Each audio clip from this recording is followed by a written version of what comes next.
Celtic Ligers, Celtic Ligers, Celtic Ligers, Celtic Ligers, Celtic. Hello. Are we recording now? Yeah. Hello and welcome to Celtic Ligers. The podcast that we just look at Twitter and that's our only news source, and then we make up our mind. Fair and balanced. We were looking at Cian Toomey's. Yeah. Before you make up your mind, watch I don't Toomey's page. I don't really ever got involved in Cian Toomey, but you're saying he was doing those Emily posts. I'd say back in the day. What, fucking 2014, maybe? Maybe like Twitter just isn't his medium. No, because it was Facebook. I mean, he might be like, as in like it's not his medium, as he's not able to do it, or he might be more popular on other mediums. He might be more popular on other 100%. mediums. I think the Emily video started off on Facebook, and that's kind of how they took off. For those of you who don't know as well, Cian Toomey is like, he's kind of like this little kind of rat-looking guy with a bit of Peaky Blinders kind of haircut, isn't it? Am I wrong about that? Yeah, being famous on Facebook is a tough one, because like it's probably the one that translated least to other. Yeah. But this guy, like, he would do an impression of his who was a real person apparently, his girlfriend Emily, and it was kind of like this shrill, angry woman who was henpecking her really decent boyfriend, and he would just be like, you know, it's like a dialogue between himself. It would just be like, you know, Cian, I'm afraid I don't know how to work the TV. You just need to come down here. And then he'd be like, oh, what's up, babe? How's it going, babe? And he would refer to her as babe quite a lot. I remember that.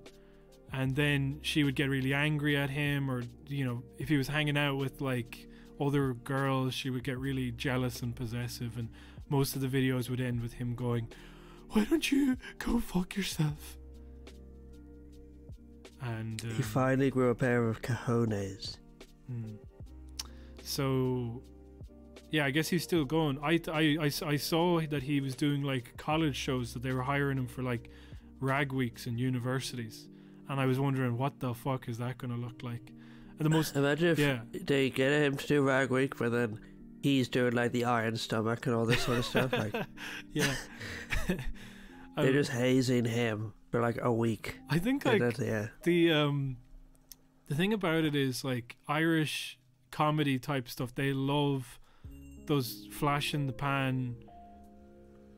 I don't know what to call them. That's kind of cruel, but you know that type of real. Let's call it basic bitch shit. You know, where it's like, again, I was mentioning Bernard Casey before, or that whoever the guy is who did the train announcer voices, and all my kind of the people I went to secondary school with in Galway were sharing it, going like, "This is so true," and they're very like they're loving it, but also like they get the money, which is the gift, but the curse is that they have to play to the worst people in the world. Do you know, like all of these awful people, like going to fucking some college in you know, Maynooth, going to Maynooth and then performing to a bunch of people who are just gonna throw shit at you the whole time. Do you know, that's not the worst college. In fact, Maynooth has some really good people, so I don't know why I brought up Maynooth. I was trying to think of some like fucking GMIT letter frack or something. Do you know what I mean? Oh my god, if I said that, you'd be like, people in the country are actually sound, you know? Oh no, they're not sound. I would never say that. I've lived in the country my whole life. This is I just brought up those people as reason they were like the dumb people animals who shared those clips. No, people in the country are animals. I mean, you're not going to get much disagreement from me. These are people who bullied me my entire life. They're fucking animals. Yeah. I always got annoyed when I moved to Dublin, and kind of like everybody was like, I just felt so like, I don't know, like meeting these people who like the things that I liked, even knew that they existed, and kind of didn't make fun of you for immediately having beyond a surface level knowledge of something. Do you know, like there's like this guy going like, oh, Family Guy's funnier than The Simpsons, that's it. And I would just be like, well, you know, The Simpsons has been, oh, fucking nerd, SWAT. Like, oh god, I hate this. Like, and then you think like, oh, that was secondary school, people were just making fun of you there. No, fully grown men and women in the wild would be telling me to get a haircut or that I was a fucking idiot or something like that, you know? Like, my entire life in Galway for that. So anyway, I went there to Dublin and kind of introduced all this stuff. I was like, fuck, this is a life that was deprived to me. And then I went back to, with my worldly ways or whatever, to Galway. And in the interim, they'd opened up like a fucking TK Maxx. So all these guys who would have bullied me, now they had like I said, the Peaky Blinders, like the kind of long on top, short on the sides haircut, you know, and they would be like, it was just very frustrating. Like the all of the people. Why are their haircuts frustrating? But just because they would have mocked it, like anybody in my school would have been mocked for having that haircut for the time that I went through it, you know? It was just like, all of a sudden the style changed once I left, and it meant that like now all the things that you would have been ridiculed for before were now actually cool. And I also think one of the great equalizers was, at least my generation in Galway, is when people needed access to drugs. So all of a sudden everybody was just like really chill to each other because they needed drugs off of each other, you know? Yeah. And yeah, I guess also intoxicants of some description, because I remember like at the Debs and things like this, all these bullies would be going up to people that they had like, you know, made people's lives miserable and being like, oh, I'm sorry, you know that I didn't really mean it, you know? And it was like, okay, well, it means nothing to me now, please fuck off, you know? Yeah.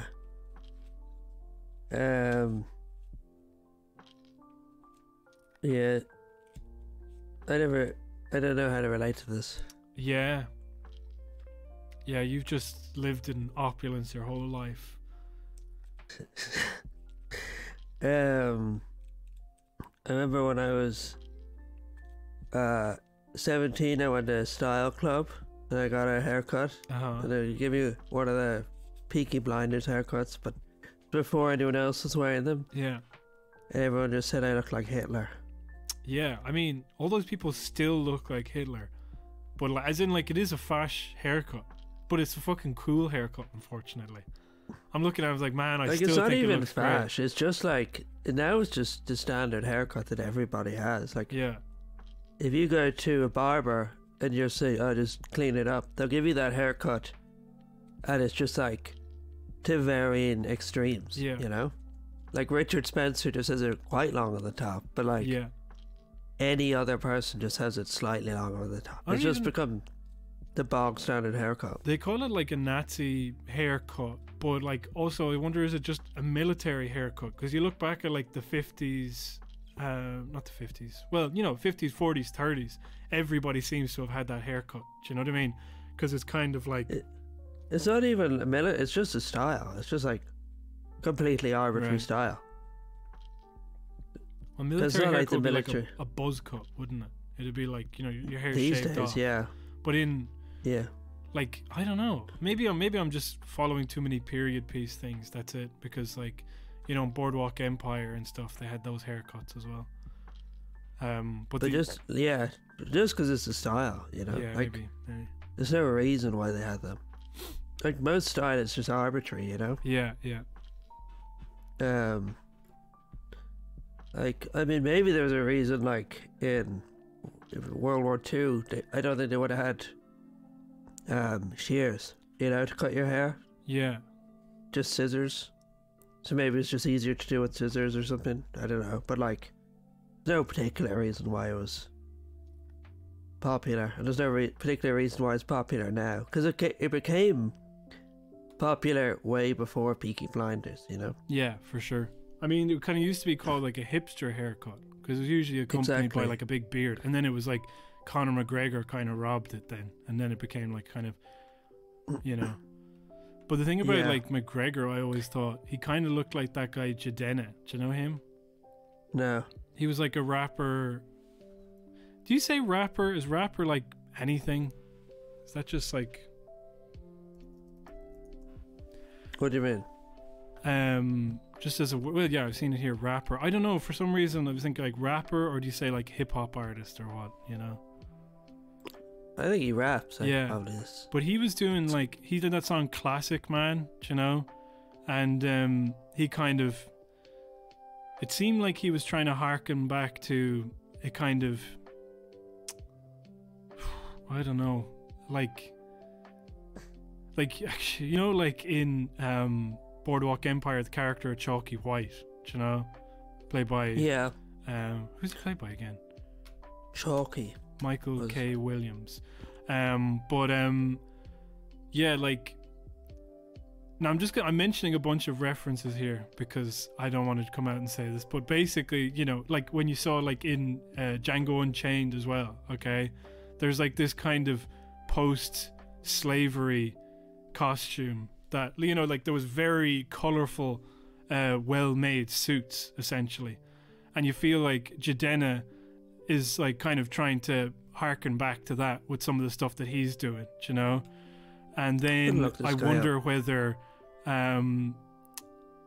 fucking McGregor was kind of then influenced by that, because he had kind of these like, I don't know, I feel like he's very like race literate, but he knows, so he knows exactly what to say to sound, to just get at like American black men in particular. Do you know when he was saying like, he said stuff like, oh, I'll own you, and you know, boy, and all this type of stuff, and it's like, yeah, you know, in Ireland they'd be easily able to chalk that up to be like, yeah, but that's just what you say for a fight. Do you know, there's like, but then some of the signifiers that Conor McGregor seems to be sending out, you're just like, I feel like he's very aware of this very, you know, like 1930s style kind of racism or kind of appropriation, you know. I could be wrong. I mean, that might be just a tremendous reach, just because of his like, I don't know. I guess I just think he looks like Jidenna. I'm looking at this guy Jidenna. Yeah. But he's like half Nigerian. Yeah. So he just dresses like the Nigerian guy. Was that what Nigerian guys dress like, with like colourful suits and that? Yeah. Okay. Well, I don't know. It's just like pocket squares and kind of like the little chains coming down. I've seen like colourful suits, but this looks like kind of, you know, from like historically. And also the fact that he's a rapper in America, it feels like you're kind of going to inevitably be kind of... Yeah, because he's also wearing those, like, I don't know what they're called, but you know those like long shirts? Oh yeah, I know what you're talking about. What is that again? Isn't it kente cloths, or is that... No, that's just a material. Okay, right. But they're like the shirts that, I mean, I don't know, they look like a skirt as well. They're like a dress. Yeah, yeah. But then you wear the same material of trousers underneath. Yeah, I'm just really reaching, I think. I think it's just, there's just a style of an era. But I did wonder, I mean, like, I guess it's, when did McGregor start kind of coming onto the scene? Was it like pre or post Django is what I want to know. Like the idea he of wasn't like, dressed like, he wasn't dressed like Django Unchained. No way. No, I'm talking about is like, is there an aspect to it where he's kind of like, you know, Mandingo fighting, do you know? No, yeah. No. Okay. He's just dressing in like flashy suits. Yeah, yeah. It's just kind of like, you know, the haircut as well though. Just trying to get my head around, because if you see pictures like Conor McGregor at some point, he's just like back in the start of his career, his head's like a spud, like his every follicle except for his eyebrows shaved off, you know.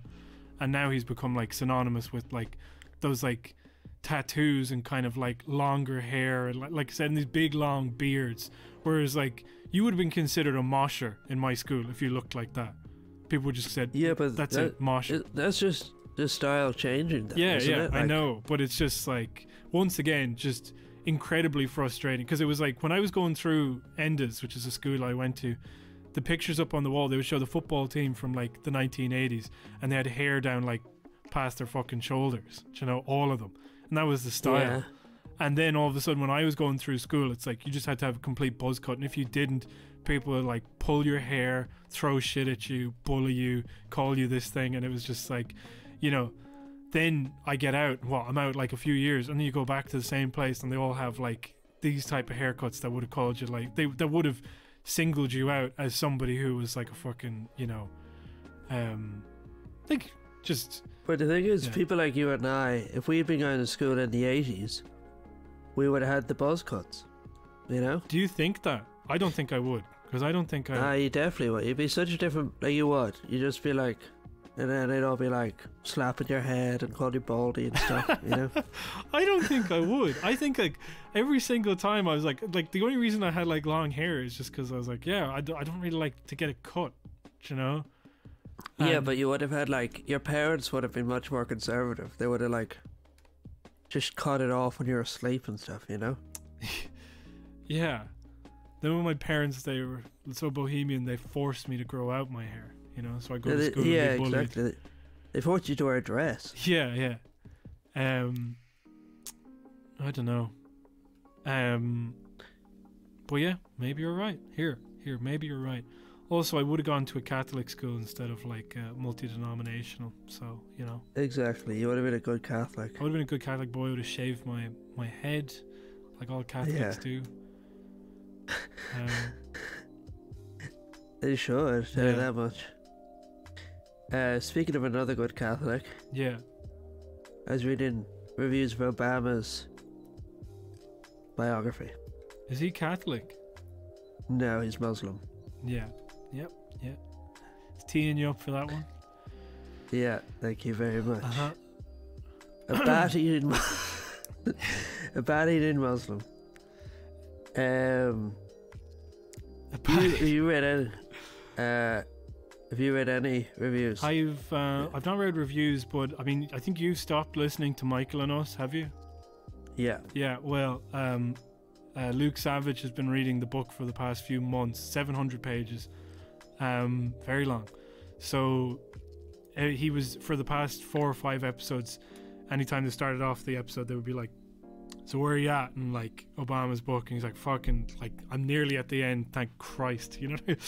But he was like, he's been given kind of an appraisal of stuff, and one of the interesting observations that he made was, I don't know if maybe it'd be worth talking about the book first before I said any kind of observations, but like, yeah, essentially it's like what, his third memoir, his third go around, you know? Yeah. So now, like, the first 2 were like, yeah, campaign. You know, like they're those campaign biographies. Yeah. Yeah. So this one's supposed to be the true, like, propaganda over, you know? Now it's just a personal propaganda. Well, that's what it's been. Out. Yeah, no, it's pitched as like, oh no, this is where the propaganda stops. Now I can be candid. But it seems to be, from what I've heard from like several people, a sort of like myth making, where it's like he's going back and kind of, you know, what's the word I'm looking for? Like, not refocusing, but readjusting, I guess, you know, stuff that happened. Like, you know, like he might have written a book and he'll be like, could I run for president? And I thought, fuck it, I'll give it a go or something, you know. And now it's like, I knew I had to run for president for the country, you know. Like, he's doing this weird kind of retroactive thing of like, there's like some weird calling to office for him. It was always like an inevitability, you know. Yeah, like the bit I was reading there, it's about like, why did he run for president? Yeah. And then Michelle is like, well, tell me now why you want to run. Give me one reason. Yeah. And his reason that he gives is like, I want to run for all the kids who don't fit in, all the black kids, all the Latino kids, all the twisted losers out there. And then it's like, that's not a reason to run for president. No. That's a reason to be a celebrity. Yeah. You know? Oh, like, yeah, and that's what he is, essentially, you know. Like, it's such a weird moment where he's like, it's literally like Ice-T, that thing where he was like, oh, I wanted to be, you know, the way he was in all those shitty films where he plays the dad. Yeah, what's that called? Is it Ice-T or Ice There Cube? yet? Sorry. I never know who's who. Say what? Is Ice Cube. Ice-T No, or you're right. Ice-T is in Special Victims Unit. And he's like, I did it because, you know, when I was young, or you had all these. He basically was like, I want to be like the respectable black dad or something. Right, like that, yeah. is what he said. Very like kids. And then it's like, that's legitimate. You know, you want to be in a film to inspire kids or whatever. Yeah. You don't become president to inspire kids. There's so many you become easier president ways to because do you have that. like a strong ideological position. It seems like he's really trying to make it seem like he has no ideological positions. He's just like Yeah. a centrist guy, and it reminds me of like apparently there's an interview with David Cameron, and they're like, "Why did you get into politics?" Yeah. And he said, "Because I'm good at it." Yeah. And like, you know, it's the same idea where he's just like, "Oh, I'll just get in there and then I'll see I'll figure it out," you know. Yeah. But it's sort of just thinking about like when he was president during like the financial crisis. Yeah. Like probably one of the reasons why he did such a shit job was because he, I don't know, had no strong positions apart Well, actually, from it is. apart from You're maintaining the right, status like, quo, you know. Because a lot of the people that he left to handle the financial crisis were all like Clinton people, do you know? Yeah, So he yeah. clearly, he didn't have his own people, but he also was, we said like celebrity. He was very good at that, which was, I don't know, I guess he's just a good speaker. He's personable. His whole campaign then was kind of like this, almost this fake grassroots campaign. Well, it was real. Like the grassroots people, the people who donated and the people who canvassed for him were real. But he was not himself like a grassroots candidate, But anyway, yeah, as soon as he got in, he kind of just governed the way that, you expected like a Clinton person would govern. I was just thinking though that the fact that he didn't achieve anything, means that the act of him being president has to be the achievement. So that's what this is about. It's like, it was very important that I be president. And, I didn't have any ideological reason to be president. I just wanted to be president so that other people could feel like they could be president. It was like, well, that's handy because that's the one thing that you can say that you objectively did. Because just by the very act of winning the presidency, that means you achieved that, Exactly. But and yeah. now he's just a celebrity. Doesn't he have the like? He's got a Netflix deal. Does he? Yeah. He's Does making he have a podcast. Yeah, he's made one of the shows in being made in Brown Bag is an Obama produced show, produced by Michelle Obama and the husband, I think, and her husband. And her husband. He's Michelle Obama's Beamer. husband. Beamer. Michelle Obama's husband. No, she's Michelle Obama. He's a Barack Obama. He's a Beamer Obama. Boring Barack Obama. Obamish. There was that's pretty good. Maybe that'll be my one, and you can call him Obama, and I'll call him Obamish.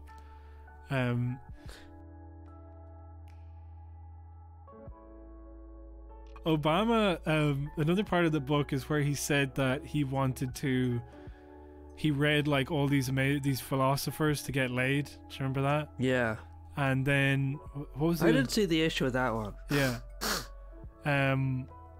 I think it was because it was like what you were saying before. He just has no ideology. He just sees as like these texts as like useful to have sex, and that's about it. And it's kind of like, he's kind of very, it's very dismissive, really. But anyway, it doesn't really matter. I mean, what else did you expect from him? And then he also said like. Yeah, the thing that Luke Savage said, and it might have been contained in the article, but he said it on the podcast. He says he reads out a passage of Obama describing like the desk in the Oval Office in really labored prose, and then he brings up they bring up a bit from like Trump's Art of the Deal, where he's describing the marble that's used in his buildings or whatever. And it's the one time where you feel like, oh no, he actually is writing this, like that Trump is basically like an interior decorator. He just loves this kind of kitsch detail. So he was comparing and contrasting Obama and Trump and this idea of their obsession with these kind of little things that really are, like, you know, the desk in the Oval Office is just a desk, but to Obama it has this reverence and history and the mahogany of it. Oh, did you know it came from here and this, that, and the other? And Trump talking about the marble for his buildings. Oh, it's you can only get it from this area, and it's look at it's black and it's gorgeous, and it's like, you know, it's they're, you know, they're the same type of celebrity, like kind of void of ideological conviction, you know, who kind of just regard the presidency as a form of celebrity, you know. Yeah, like I think someone asked Obama, are you a writer who became a president or a president who became a writer? Wow. And he was like, I think his response was like, a very good question. Like, he's doing the rounds because somebody was like, oh, does he talk about the drones? It's like, no, that's for like volume 2 or 3. He hasn't talked about drone warfare, but it doesn't mean that people haven't asked him about it.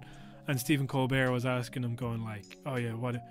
First of all, Stephen Colbert, who is, you know, who basically died on what, November 5th or something, because like when he said, like when he started crying over Trump saying that there was voter fraud, I was like, oh, that's the end of him. So I can't ever look at anything that he's made ever again and take it seriously. But he's interviewing Obama and he was like, can I just take a minute to be in the presence of a real president again? He literally said that, starts off that. And then he goes, and then he talks about like the drone strikes. I can't remember the question he asks, but basically in such a way that Obama is able to go like, well, you know, drone strikes actually cost less lives than, you know, ground invasions. But then of course the follow-up question is never, why are you invading these places? Why are you going in there at all? Yeah, you know? Yeah, I know. I mean, like, just classic. I don't know. Yeah, I've never been more like. That was like, you know, when Obama turned for me in like a political education thing. That was kind of like finding out Santa Claus didn't exist. Do you know what I mean? Like, you know, where it's like finding out Santa Claus doesn't exist is like a challenge to your faith and the things that you believe in. Whereas, like, you know, finding out that Obama is not the exact opposite of what he said he was, I was like, fuck, you know, like, what do I do with this? How do I figure this? It took me forever. Like, I was in denial for years where I was just like, well, what can he do, you know? But I don't know. I think Trump kind of cures you of that fairly quickly, where you're suddenly like, yeah, he's the real deal. Well, first of all, the stuff that he is able to do, and then with executive order, and then the second thing is that, you know, you can have 8 years of Obama and that's the result at the end of it. You suddenly are kind of like, you know, this is really grim, you know, like what did any of this mean? And it seems to be he's tackling the same thing in his own in his new book, you know. Like I said, it has to mean something that he was president as opposed to anything that he actually fucking did, because all of that is well and truly gone. Incrementalism, a fucking joke, you know. I wonder if Trump will release a book. God. It's a book I'd definitely read. I'd love to read it. He probably curious. will. Like, he'll probably get it ghostwritten, you know, but yeah, there'll definitely be a book, I guess. I think there'll be very few things that he won't do when he's not president anymore. True. Like, he's a man who just profits off of his own name to no end. So it'll be like, will there be a book? And it was like, yeah, there'd be a book, there'd be a tea towel, there'd be a fucking, you know, like, yeah, a TV show. Yeah, there'd be a chain of fucking microwave popcorn. I don't know. You know, there'll be everything. Like, they couldn't even wait until they were out of office to start, like, you know, using the presidency to, you know, to enrich themselves. Isn't it crazy how during the whole pandemic, they've only given out 600 quid.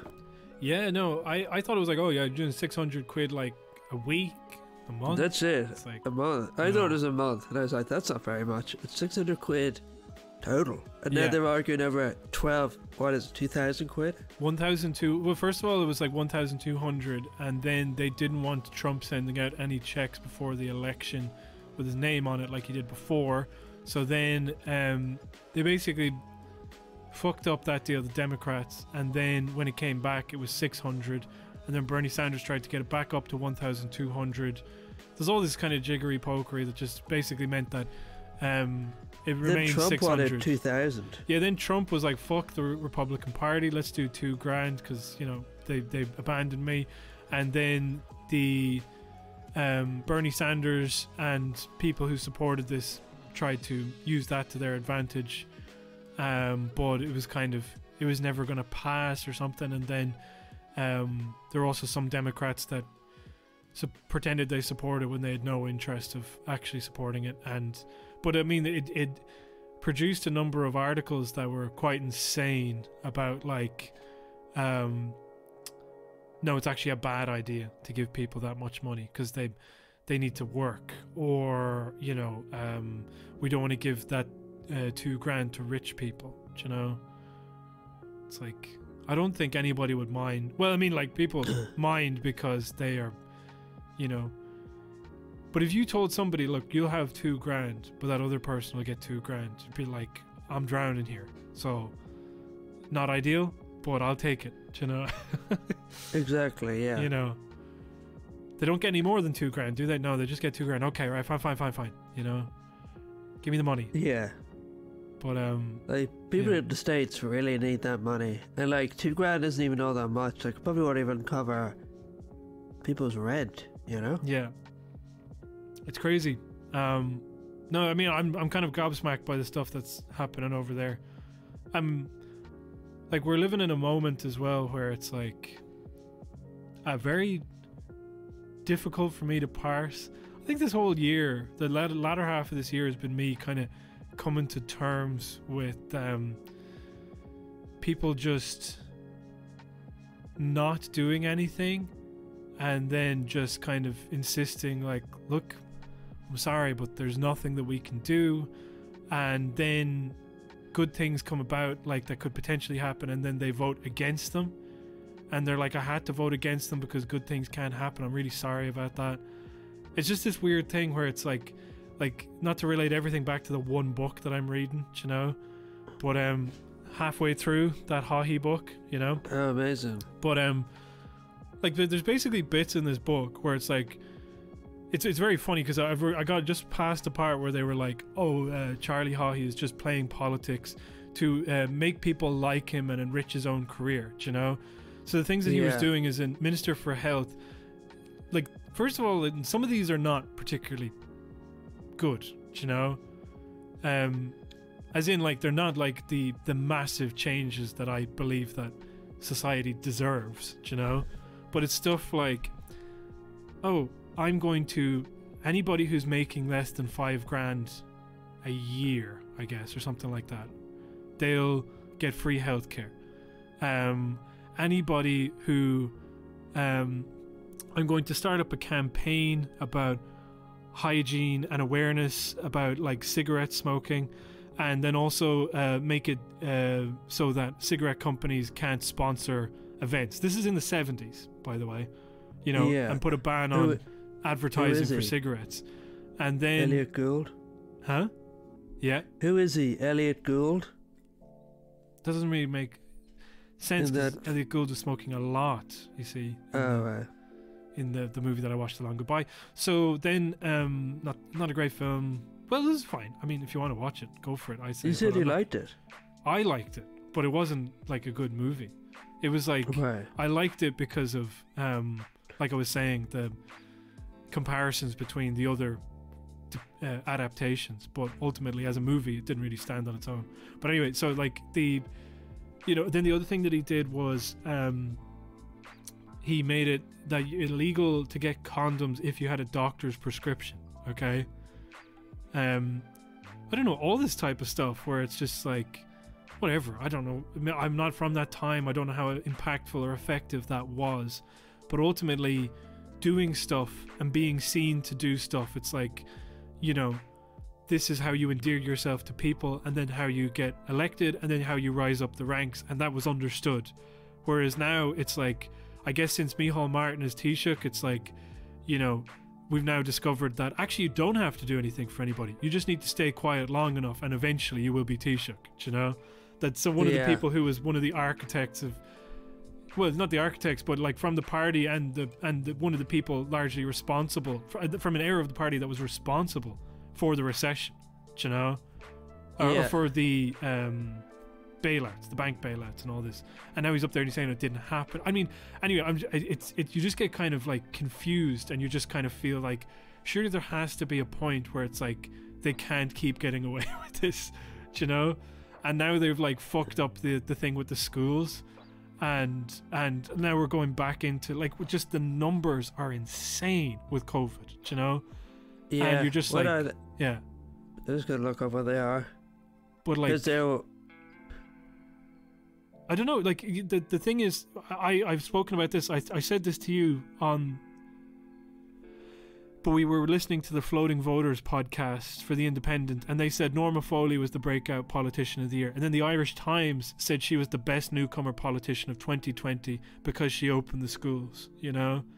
And during the summer they were saying they have to open the schools, otherwise they'll be fucked. They'll have to open the schools, otherwise this is the end of this government. And then they open the schools, and then nothing since has been like an ultimatum like that, where it's like they need to explain Justice Wolf's or they're finished. It's like it's just taken as a gift, but then it allows them now to be like, see, the government did a great job because they opened up the schools. It's like, you set the parameters. I didn't create that rule.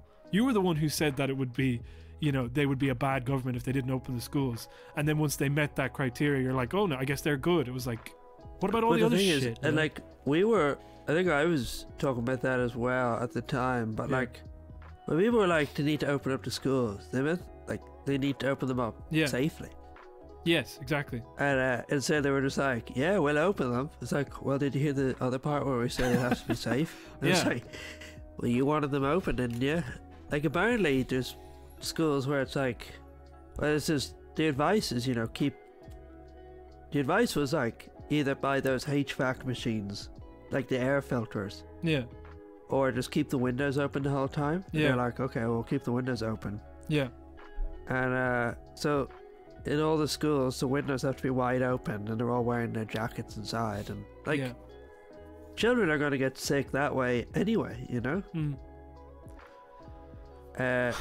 But yeah, like they made this big fuss. They were like, "Oh, the schools have to be open," but then they also completely ignored Claire Morris as well. What happened there, where it's like people were like afraid to go in because of how many people were getting infected, and then eventually, like they were like, "Please close the school," Norma Foley, and then she didn't, and then only 2 people showed up out of the entire school, or something like 12 people. Do you know, like really, there are people who really like desperately want some sort of imagination or creativity. And what my dad is saying now as well, the other thing is, and when reading this fucking Haughey book as well, he was talking about like he was like, how are Fianna Fáil being like a party that's supporting co-living?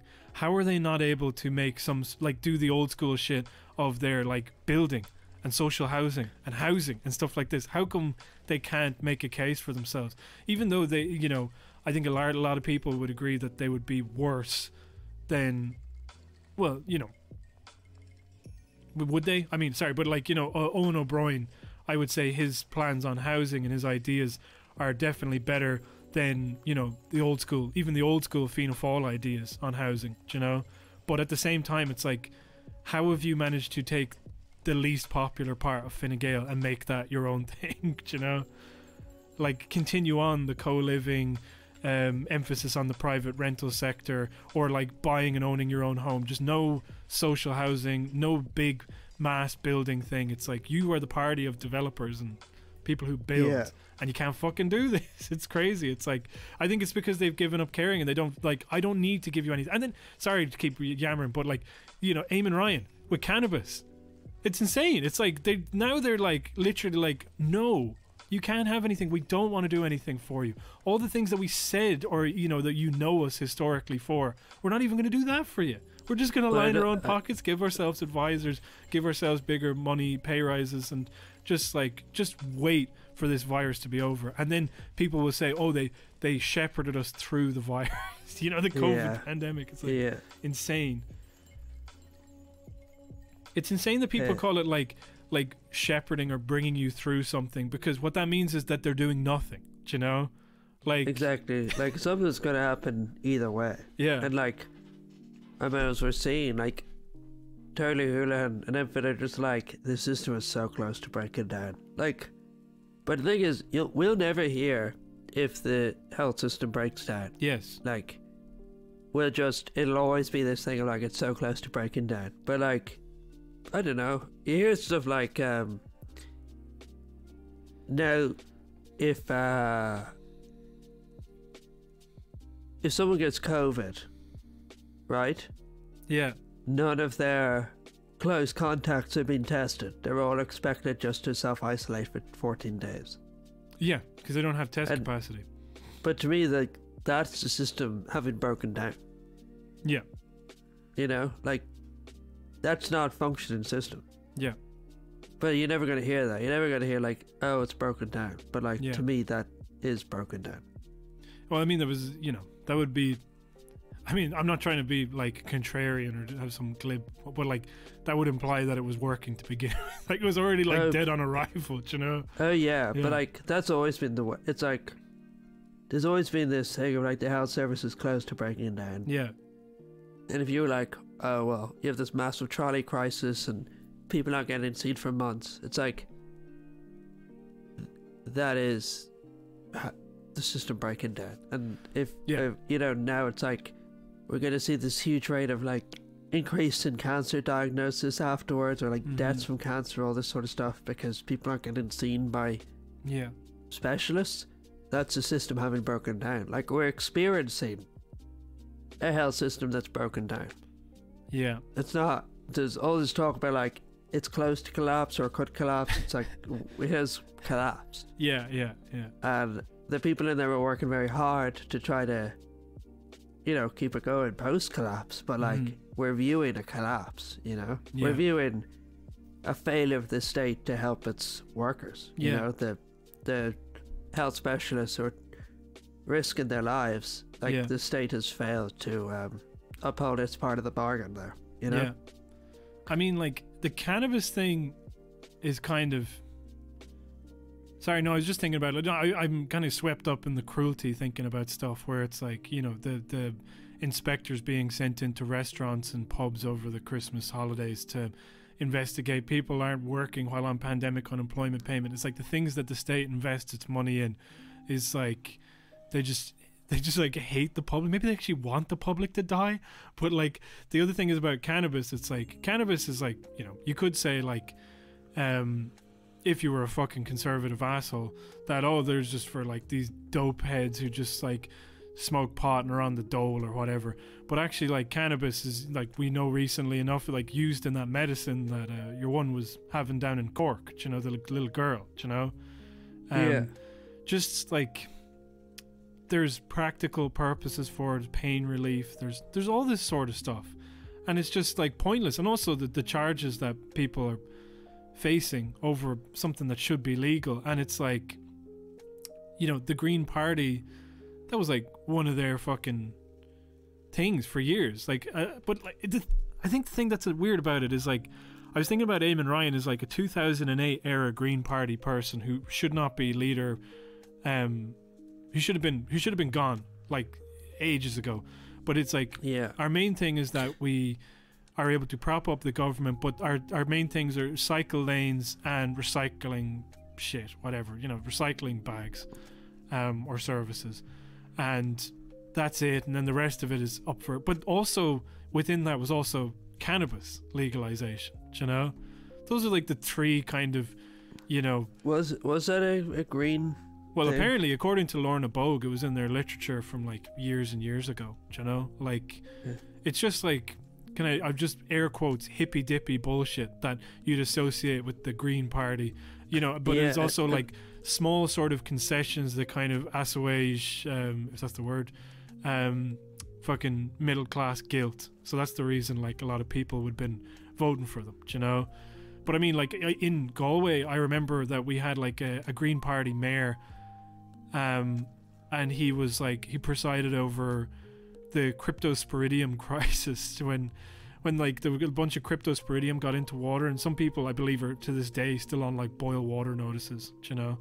But like I guess he just showed a certain ambivalence and lack of interest or even knowledge about any of this stuff that was ostensibly to do with the environment and water treatment, you know. And that was kind of my first hint that like, oh, this is all bullshit when I was like a teenager. But there's such pangs of that with this Eamon Ryan thing now, where it's like, well, we get the cycle lanes, and then it's like the cannabis thing. It's like, no. It's like, I don't know. I just felt like, you know, Well, yeah, he's completely resistant to actually changing anything. Yeah, you know? yeah, exactly. Yeah.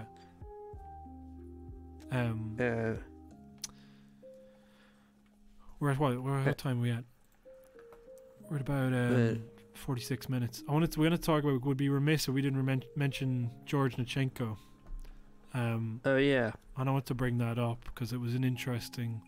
I would almost feel like like to do it like 20 minutes left. I mean, we can go longer, obviously, but like it's such a big topic. We can't because I have to leave in 15 minutes. Oh shit! Maybe we should save that then, because there's the things I want to, talk about. Yeah, if you had a lot to say, we can. Do you want to record another bit tonight? Yeah, sure. Sounds good. Cool. Yeah. Well, we have to do the Patreon anyway. Yeah, but I think we should record to an hour, and then we thank the patrons. That should be the way we do format the show. You're seeing peek behind the curtains, everybody. So yeah, the one thing I have written down here. There's another thing though I do have written down here. Well, the Brexit. There was a oh Brexit. Yeah, all right. You say your thing. Yeah, that sounds better. My one was quite bad, actually. What did you have? I was going to say the TG Cahir intern when Jerry Adams shared that thing. I have not and never have been the TG Cahir intern. Oh yeah, that was so weird. I didn't like that.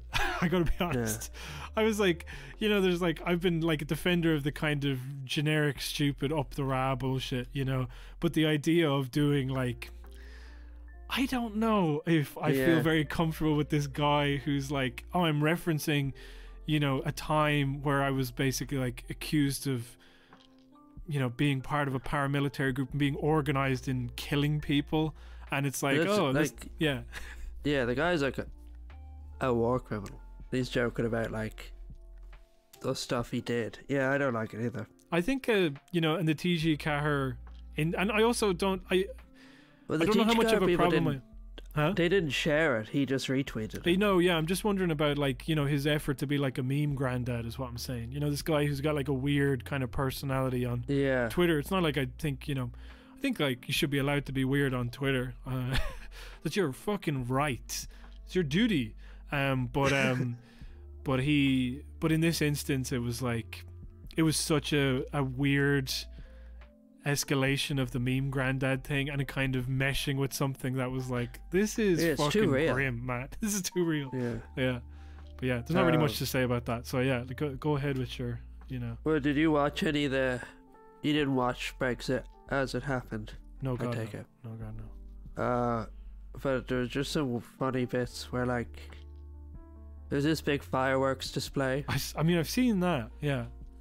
And fireworks are so weird. Like one guy was like an old guy with a walker. Those are drones, I believe, that were piloted to look like that. Oh, is that it? I couldn't figure out what they were. Yeah. But then, basically, one of the news reporters was on, and he was saying that the government had basically admitted that like if you're a Tory for the past 30 years, you basically just got to blame everything on Brussels. Yeah. And now the government. Apparently they're very open about this. They're like, now we've no one to blame but ourselves. Yeah. And then the first controversy I read about in the paper was people thought that some of the fireworks were too political. Okay. Like one of them was like, it said Black Lives Matter. Was it? I think so, apparently. Because there were loads of fireworks all around the city because they didn't want people gathering together.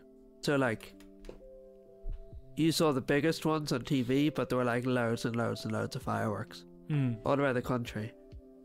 But Black Lives Matter, and another one was like the European flag, and I don't know. There's just this real moment of like,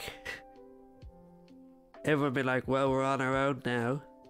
And then the first thing they're arguing about is like the fireworks were too liberal, Yeah. It's a bit of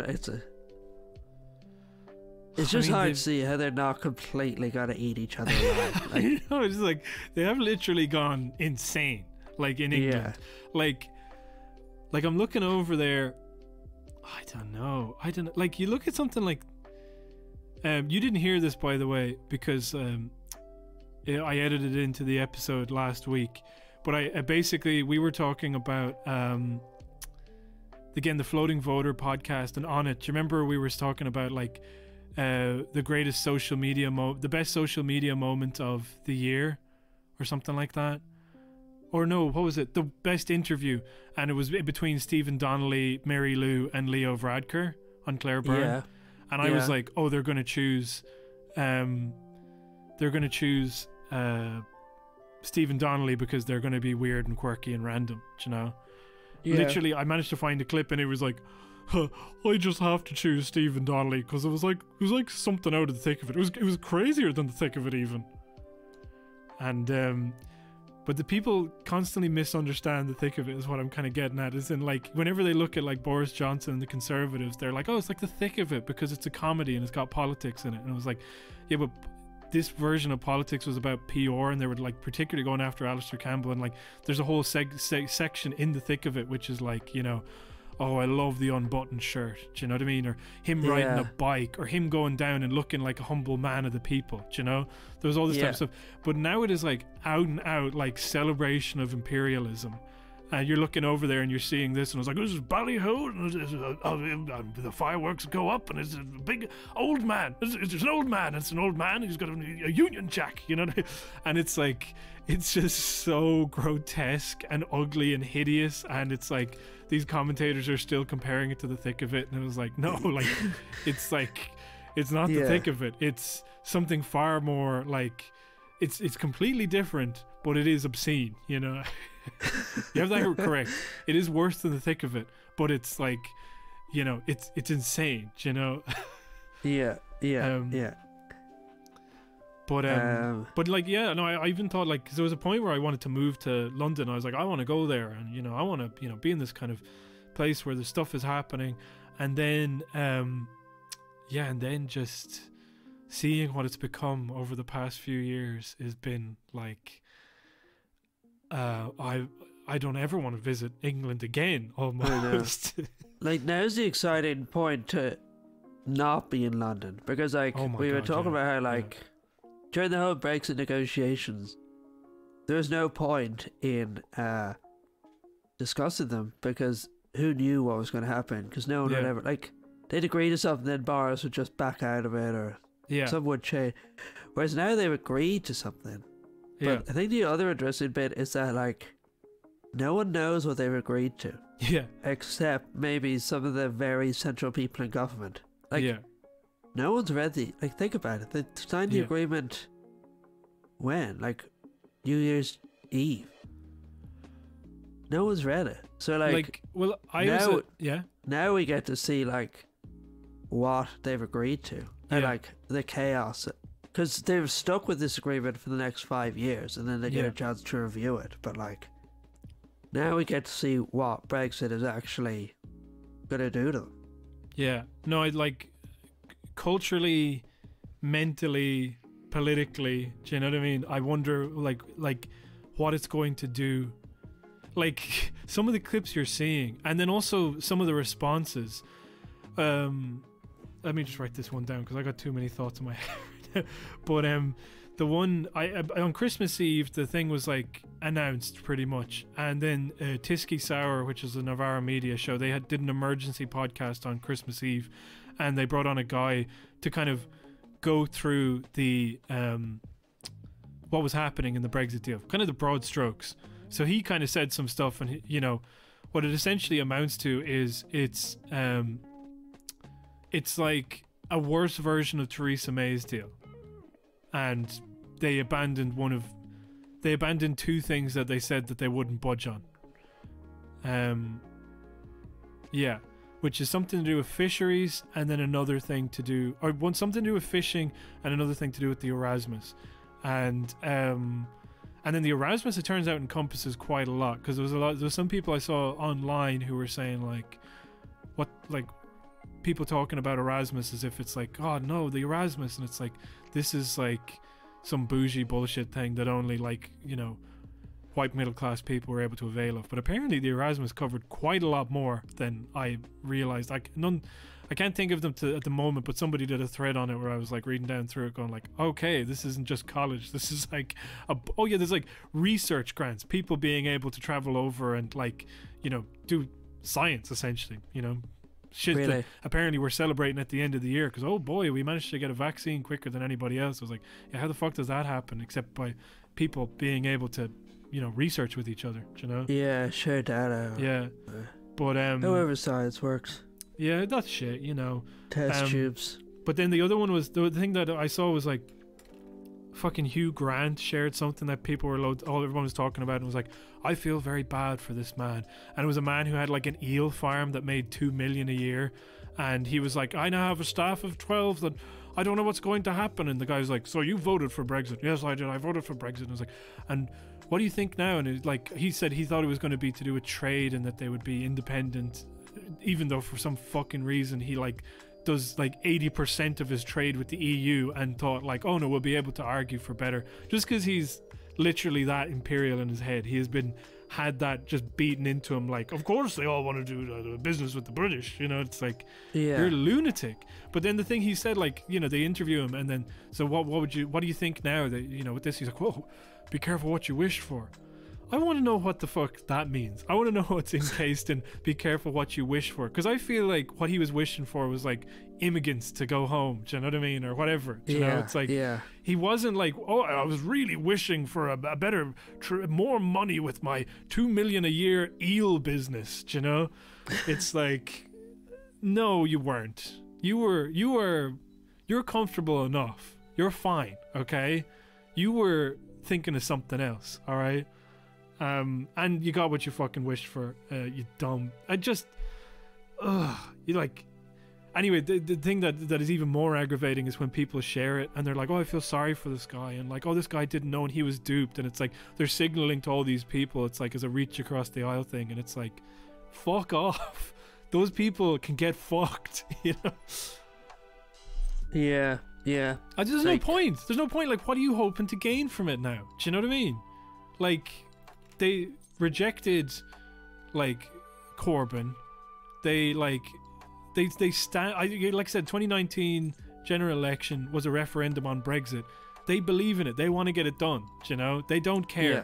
Like, they'll go on TV and talk about how sad it is for their business, but the sacrifice was worth it to have a few less brown people in the place. You know. Yeah.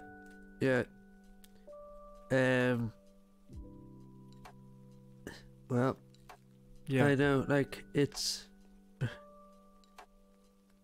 they were, I don't know, like, some of them were definitely just taken back to, like, they watched just Downton Abbey or something. Oh, and yeah, they're like, yeah. oh, great, it'll be like that. And then some of them were lied to, obviously, like, there was a huge, but, yeah, it's, I feel like it was a make your bed and lie in it moment. Like, that's what they thought when they were voting on this, you know? Like, exactly. on the general, they were thinking to themselves, like, oh yeah, like, just get Brexit done. Like, that's it. And, like, you know? if there had been another referendum, I don't know, I would be surprised if they voted any differently, because they're so stubborn. They wouldn't. And it is the imperial mindset as well. It's just that thing where it's like, you know, whatever happens, we're in it together. Do you know what I mean? But it's English for the England for the English, you know? Yeah.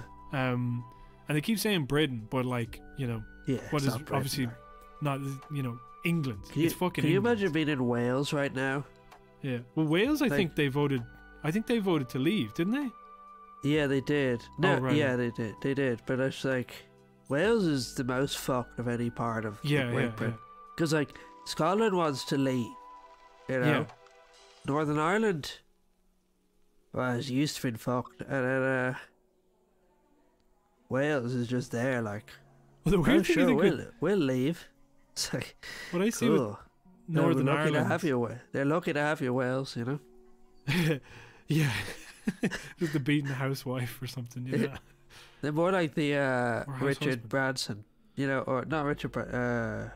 Yeah, that's Stuart Lee, Top Gear. Richard the Hamster Hammond, not even a real hamster. No, Well, just film like, it on my camera phone. Ha ha ha ha. Yeah, he's like laughing, but not kicking the homeless guy. He's just filming it. No, I think with Northern Ireland, actually, it's become a case where it's like I remember there was a great podcast by the Irish Passport, and they went around Belfast and I don't know, no, not Belfast. Well, they actually went to like experts, like actual unionists that aren't the fucking DUP, and they're asking them like, what do you think about Brexit, and what do you think about the potential? They were like, I don't like Brexit, and they're like, what do you think about the potential of United Ireland? It's like, well, that's it. It's going to be united in 10 years. That's it. And they were just, what I'm seeing or I'm hearing from a lot of unionist people is like, I guess the DUP are just so crazy and have so mishandled this. It's like, you know, there's a lot of anger that's animating like the vote for the DUP, obviously, but there's also a part where it's like there is like a grim resignation, like this is probably going to happen, isn't it? Do you know what I mean? And there are people now starting the conversation about how do we figure out like how to make this transition as smooth as possible, do you know? Yeah, definitely. Only a few though at the moment, but it's picking up steam. And you know, the only reason it's not getting any faster is because I guess it would involve Sinn Féin, and of course none of the parties in the Republic want to do that, you know. I mean, yeah. There's been that idea for a while, and I think now that Brexit's over, we're like, it's in gear. If the conversation ever kicks off, it'll kick off now, you know. Yeah, because but they were talking like, but they've always been like very flippant of it, like Fine Gael and Fianna Fáil, and also Fine Gael like really antagonistic towards the North in general, you know. Like, well, Fine Gael have never had any interest in unified government, whereas like Micheál Martin's established this what do they go, Shared Island Initiative or whatever it's called. So like he's talking about it at least, you know. Yeah. But you'll never see United Ireland under a Fine Gael government. They don't really want it, you know. I mean, there was even more people in Fine Gael who were saying to rejoin the fucking Commonwealth. You know, like, yeah, exactly. Yeah. And I thought that was a joke that people said, but I actually found out that it was true. There was at least 2 people, you know, within recent years who have suggested maybe rejoining some sort of approximation of the Commonwealth. Yeah, it's a real like hot take from some of those Fine Gael ones. Yeah. That's what the hot takes of Fine Gael are like, is more authority, please, you know? That's it, yeah. Is there a way we can have more? Like, I don't know.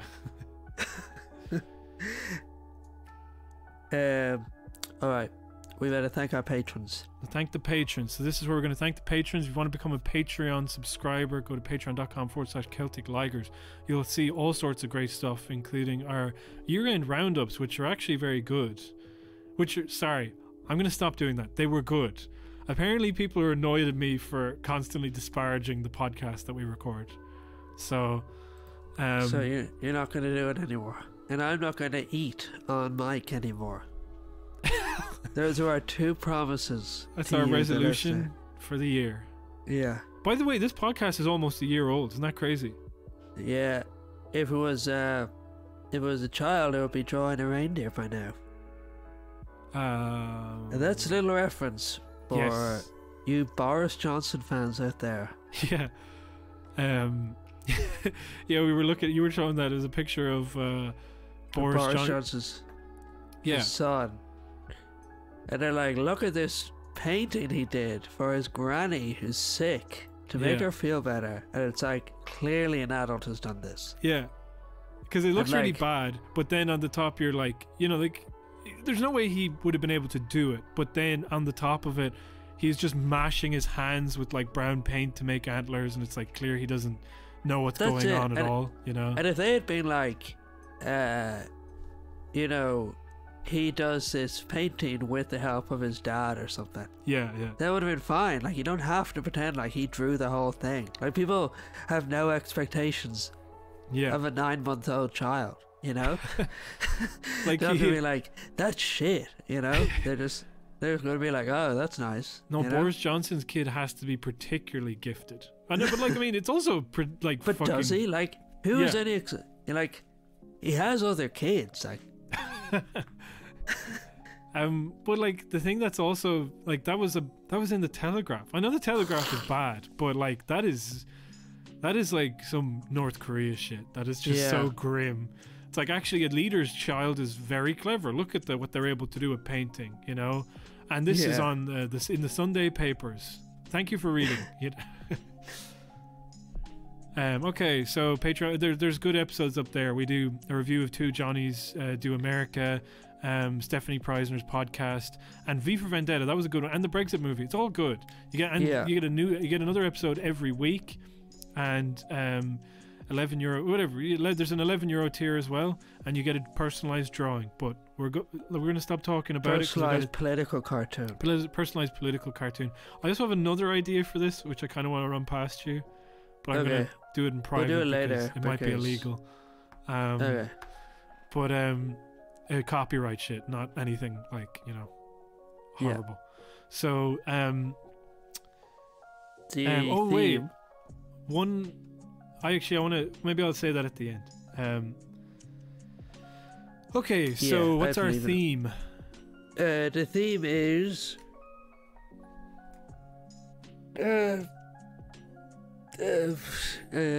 year. It's time, because it's a new year. This theme is time. Time. I think we've already done time. No, we haven't. Well, then it's history. History. That's a very good one. Okay, history. Starting off is Alan Carroll. Thank you, Alan Carroll. Alan Carroll, more like... AC, isn't that like... you know, it's 2021 AC? Yes, exactly. 2021 AC after Christ. Yeah. Okay? After Carroll. Yeah. Okay. Thank you, Alan. Thank you, Rob Gale. Did you get that thing sorted out for Alan, by the way? He didn't get back to my message. Oh, he did. Shit, I need to read that. Sorry, Alan. I'll figure that out. I don't know if it worked. Maybe I'll read it now. No, I won't. We got Rob Gale. Okay, what about robbing the grave? By the way, you know? Alan says that worked great. Thanks. So if anybody wants the RSS feed for the Alan. Patreon, stay safe. Yeah. Giving it a thumbs up. Yeah. So anyway, Rob Gale. What about robbing the grave? Robbing the grave, yeah, just like you do with history. It belongs in a museum. Because also tying into the new year. Because you watch Indiana Jones on New Year's Day. So there you go. New Year's Day, that's another one. Yeah, Stephen Bradley.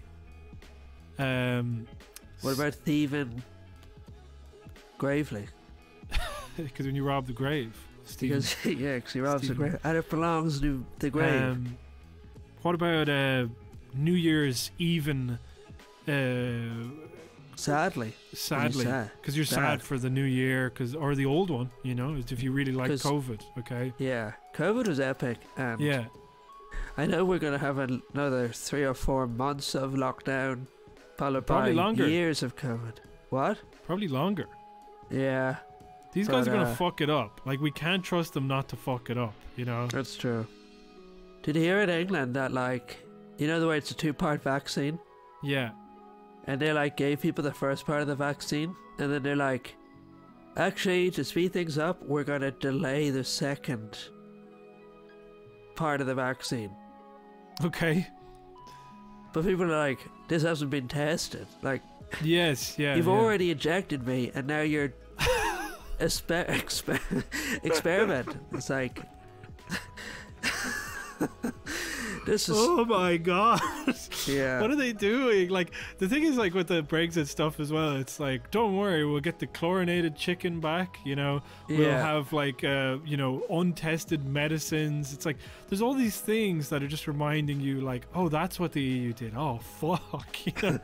Like, we're so screwed. These guys are, like, really playing fast and loose with our lives just so that they can make a little bit of extra money, you know. Yeah, big time. Okay.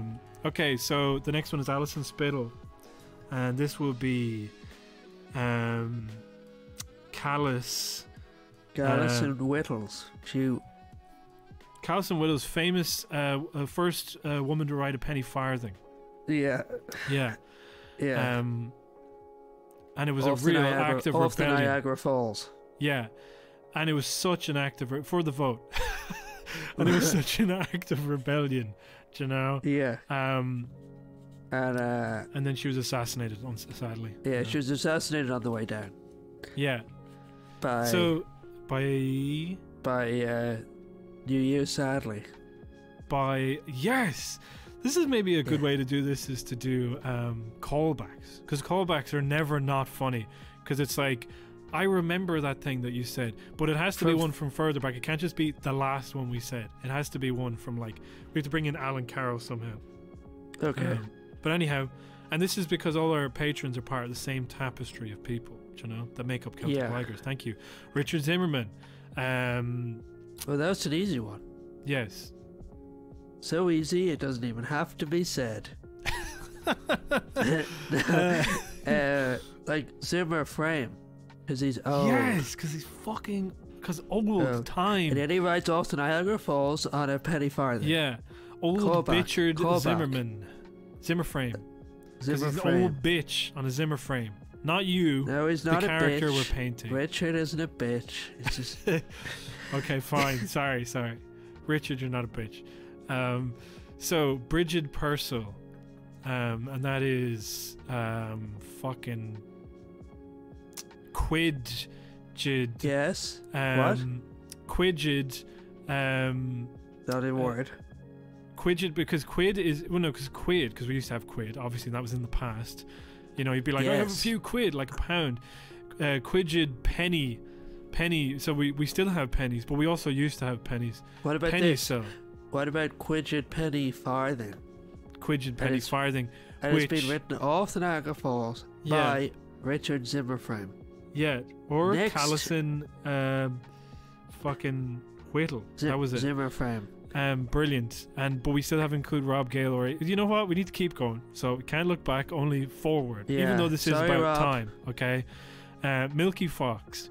So this will be I got it. Come on. No, it's Come bad. On. Try it anyway. No, that'll be the next one. Okay. Milky Fox is silky. What about Silky Locks? Because we've done that one a few times, actually. Well, it was a very popular hairstyle. Yeah, what about... Yeah, exactly. The silky locks that you had back in the 80s, or, you know, tricky the freaking locks. 1880s. Yeah. Tricky locks, just because we changed the first word. Why not? Kyle O'Neill. Now, the next one is Kyle O'Neill, and it's Y to... Kyle to K O'Neill, because of Y2K. Yes. Yeah? Kyle to K O'Neill. Yeah. And I don't have anything for O'Neill, so let's keep going. Connor Barry. Connor Barry is fucking Troner Larry Goodman. What about Tron met Sally? You know, like Tron is one film, and then When Harry Met Sally is another film. But it was like when Tron, you know, because that's a meeting of the 80s and the 90s, the height of technology with just like no technology. It's just a bunch of people talking. But also the character Tron, who's actually in the movie, he also meets Sally, who's still played by Meg Ryan. And I think it would go a little something like James is about to say. Yeah. Tron, you make me come in this restaurant.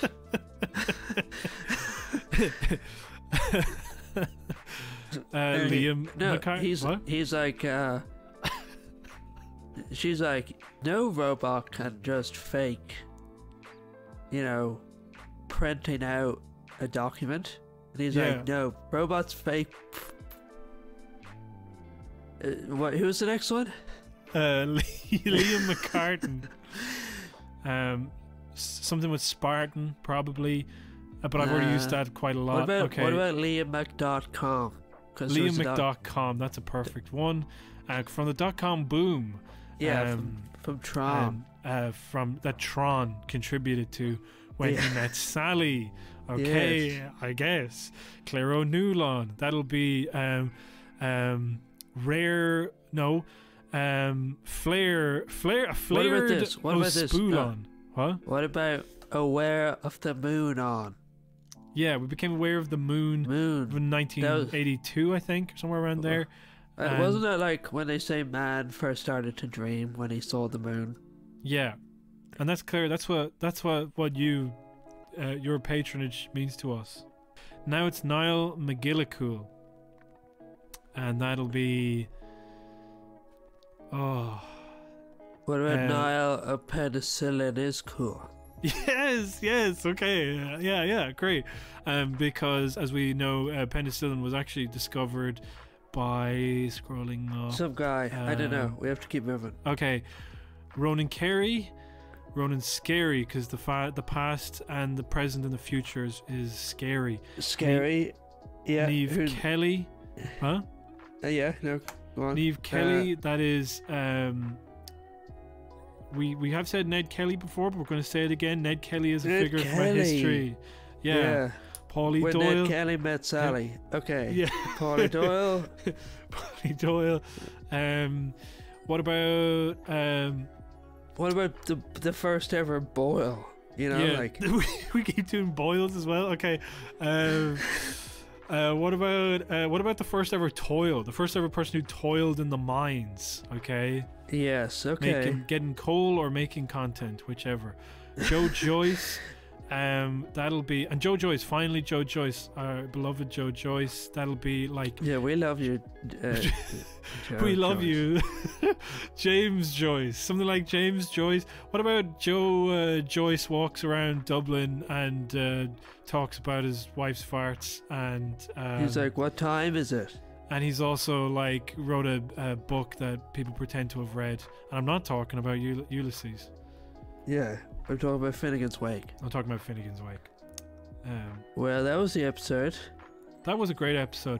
One thing that I want to say just before we go is also R.I.P. to MF Doom, who died back in October, and somehow it only came to light on New Year's Eve.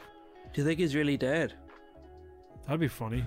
But I just said as well, like, I found out online that he's been living in England now since 2010, because he was born, he has a British passport, and then he moved to America when he was a kid, and he was kind of like an undocumented, trying to get citizenship there for years, went on tour in 2010, and then they wouldn't let him back into the country, and then he gave up trying to get citizenship in 2012, and he spent the rest of his life in London, even though, and this was him at age 39. Okay. Yeah. Insane. And that was under Obama.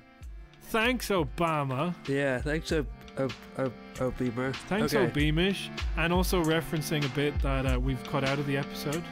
Are you going to cut that out? Do you want to cut it out? You decide. Alright, I better move.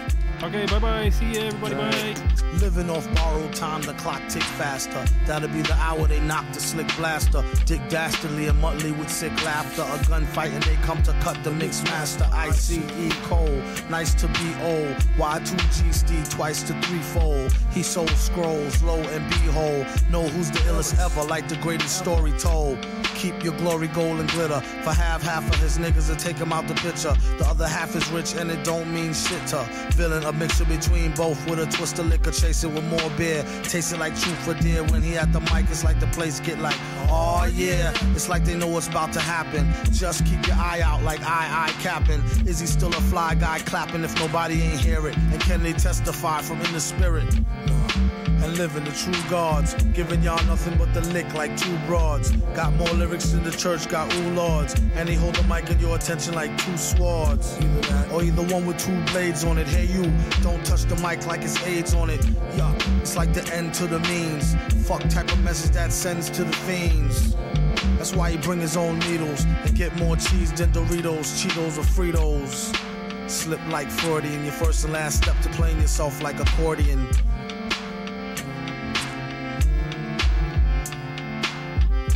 When he at the mic, you don't go next. Leaving pussycats like why hoes need Kotex. Exercise index won't need Bowflex and won't take the one with no skinny legs like Joe Tex.